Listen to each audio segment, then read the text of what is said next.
All right. Hey everyone, welcome to another video. And in this video, I have Sumit here with me. Sumit is a student of UT Dallas and he is studying business analytics. Sumit, tell us a little bit about yourself, where you from, what you were doing before this, and what are you doing right now? And I know you're studying in India as of now for this semester and flying out next week. Tell us a little bit about all those Yeah. things. Hi everyone, my name is Sumit Sapra and I'm a full 20 graduate student at UT Dallas. I'm pursuing MS Business Analytics and I am pursuing this course sitting in India because of COVID and I'll be flying to US next week. Right. By the way, Sumit also has a YouTube channel. I'll put that link in description as well. He has posted his visa experiences and about some forex cards, so go check it out. Sumit, tell us a little why you chose the United States, what all universities you applied to, and was the process really overwhelming? Was it easy? Give us an insight on that. I had shortlisted countries based on the language preference. If I go to Europe, I had to learn different languages. All right, Sumit, tell us which all universities you applied to, which all admits you got, and how was the process for you? I applied to various universities like UT Dallas, University of South Florida, Northeastern University, Arizona State University, San Jose State University. I almost got admitted into every university except San Jose State University. And shortlisting UT Dallas was based on the curriculum and the scholarship that I got with UT Dallas. Give us an insight on the scholarship you got. Yeah. So this scholarship is known as the Dean's Excellence Scholarship. Uh, it is basically $1,000 scholarship which the university gives, and you get an institution waiver. So this means that you have to pay your tuition fee, which is 50% of the out of the state tuition fee. So it's effectively 50% scholarship. Right. And how do you apply for that scholarship? So this scholarship at UT Dallas, after completing your application, you have to go to a separate web page to apply for this, and you fill out your details and everything, and essay is required. And then they evaluate your application, and then they tell you about the decision. Like the university has the process after applying. I see. Okay. Okay. Was the process difficult for you applying to US universities? Was it easy? I was If you had to receiving. rate it on a scale of 1 to 10, how was the process for you? Process was like not very difficult, as in like I knew the whole process was going through it. Like I had your channel, I had different other channels as well, and I had different online resources which were available, like websites like YoKit. So they were very helpful in all this process. I also approached a couple of education agents, but the thing is, like they used to suggest me universities they had tie up with, and I was not very comfortable with it. So I did my own research. I talked to seniors, I talked to professors, I attended the webinars, and then finally I decided like which university I want to go to. What do you think was the most difficult part of your whole application? Was it your statement of purpose? Was it through the application procedure itself, or was it, figuring out loans? What was the most difficult procedure? Most difficult procedure, strictly telling, is the visa process that was there. Oh, Because once you have everything, you have your admit, you have finalized your university, you have sorted your finance, the next step is visa. So if the visa officer on that day say no, then it's like almost like you have to either apply again or you have to look for other options. So visa was the most difficult and most challenging process, but hopefully it went very straightforward for me. right, right, right. And if you want to watch the whole US visa interview experience of Sumit, I'll link his YouTube channel in the description. Go check it out. Give us how you shortlisted university and your profile also, like what was your GRE, GPA, TOEFL, and any other extracurriculars or academic things which you want to talk about.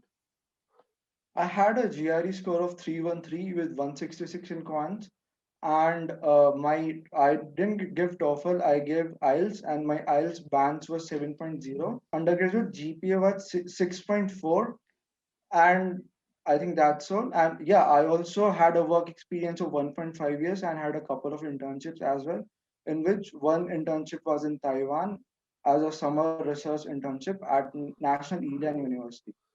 I see. I see. What made you switch to business analytics from electronics? Yeah, so my undergraduate degree was in electronics and communication engineering, and I was working in embedded systems and Internet of Things.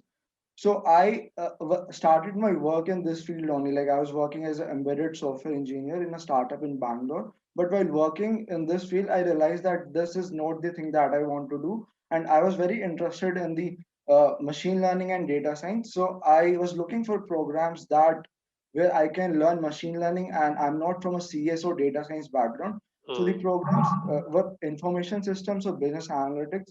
So I decided to go with business analytics because I wanted to study the business aspect of data science. So that is how I like shortlisted why I want to go for business analytics, coming from an electronics and communication background. Give me an insight.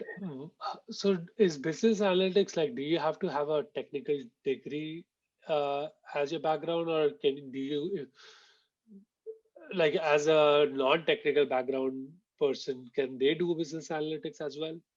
Yeah, definitely. So business analytics, anyone who has a degree related to computer programming, statistics, or maybe a business, like we have people in our class who have not done BTech, they have done BBA and they are doing like learning coding with us. So that is also possible.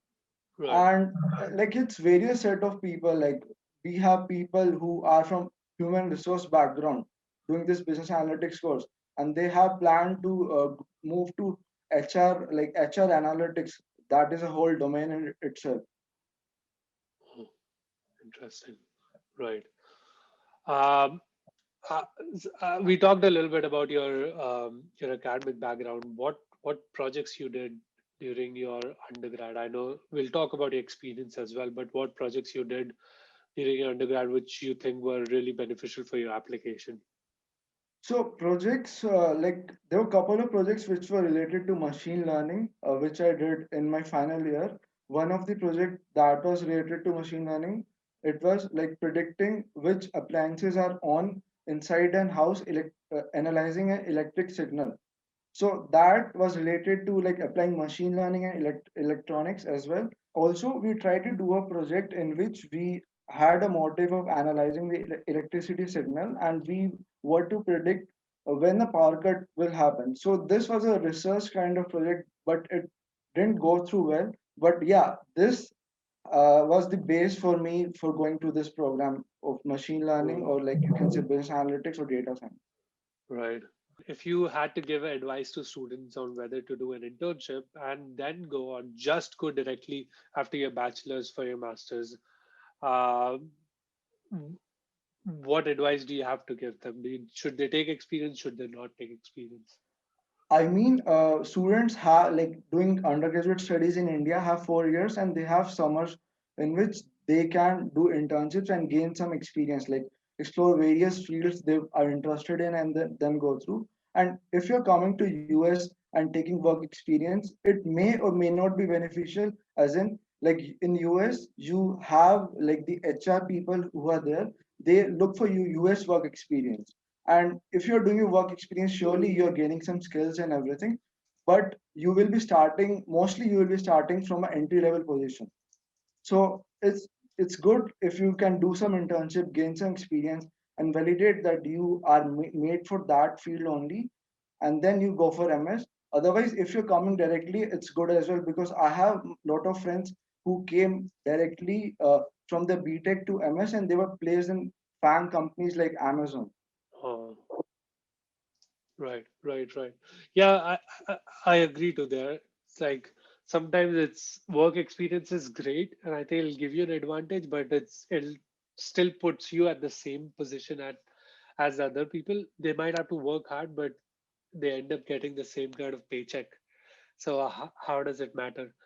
Um, Yeah, so what I think is if you don't have a work experience of like 4 5 years or anything, so that is considered same. But yeah, of course, if you have 4 5 years work experience and you have worked in India and you're going to this field only, of course you will have your skill set that is better than someone who has just moved from BTech to MS. So it's up to you to decide like what you want to do. Right, right, right. All right. I see that your LinkedIn profile is very much updated. You are active on it as well. If you had to give three tips to the students, what those tips would be?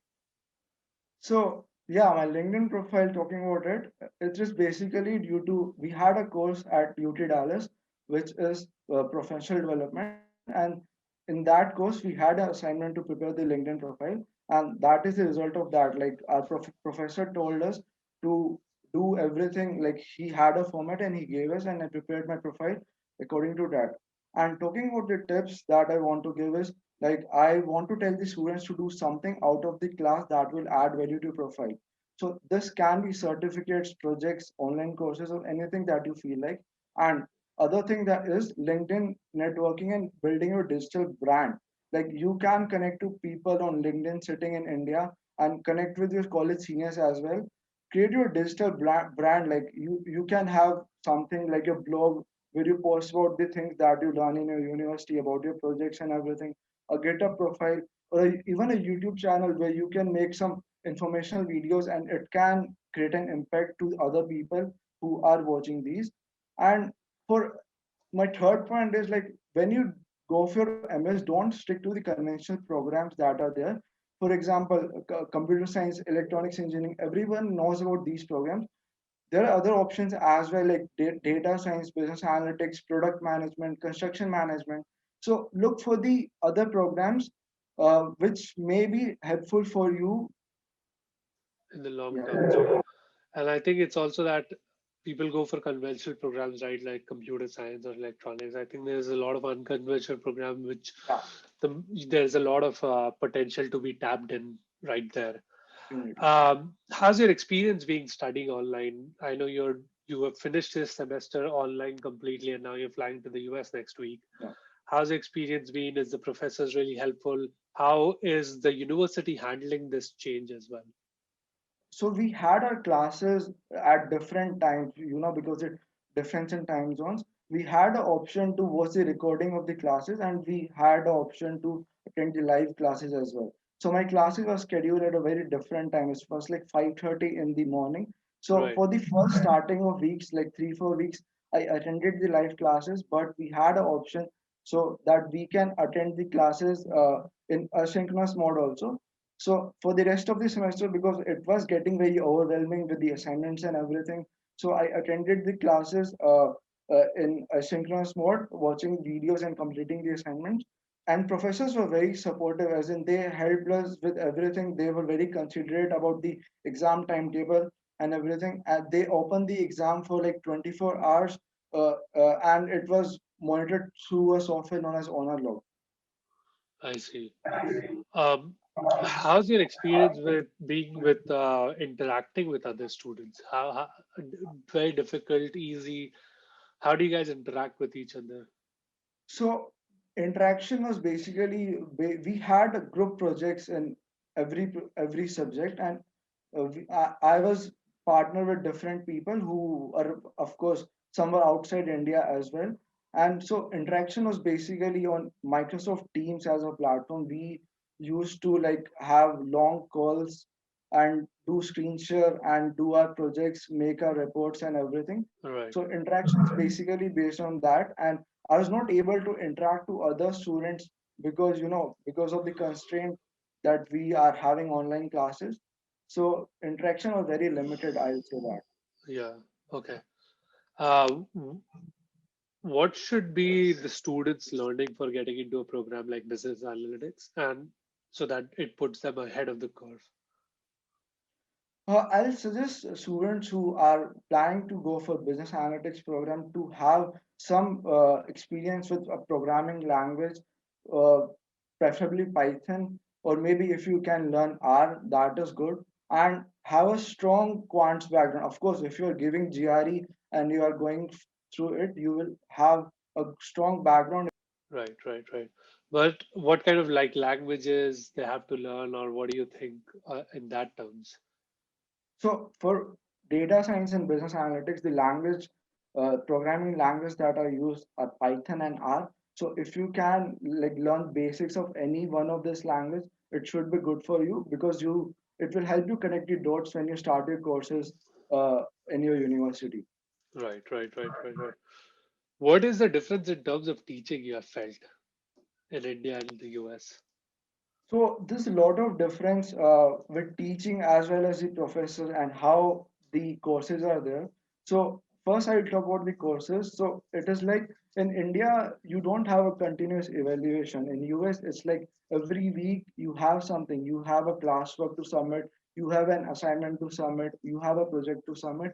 In India, that is not there. It's only based on the exams that you take in midterm or in end term, and your grades are there. But in US, it's almost 30 to 40% is about the continuous evaluation, and rest is about your exams. And professors, yeah, of course, in India, it's most of the professors focus on rote learning, but in US, it's all about practical experience and like doing the practical thing that matters. Uh-huh. Right. Interesting, man. That's all the questions I had for you. Anything else you'd like to tell students, add on to the conversation we had? Uh, I think that's all. Stay on top of things. Apply early for your application. Apply early for your visa. I'll tell you a story. What happened? So when the U.S. consulates were open, it was like August or something, and because for visa you have to apply 4 weeks early. Sorry, 4 months early, and I applied in September only. So I was easily able to get visa for spring 21. And I know Oh, people who are still struggling to get the right. visa appointment, and this is because the slots are limited, of course, due to COVID, and they're also not able to get the emergency appointment, and maybe they'll have to wait till next semester to go to US. So stay on top of things and do everything as early as you can. Right. Okay, that's a great advice, no, for sure. Thank you so much, Sumit. I appreciate you being here, man. And everything which Sumit is providing us, I'll be linked in the description. I'll put his LinkedIn as well in the description. Go check it out. And thanks Thank a you, lot man. for doing this, man. Yeah. Yeah.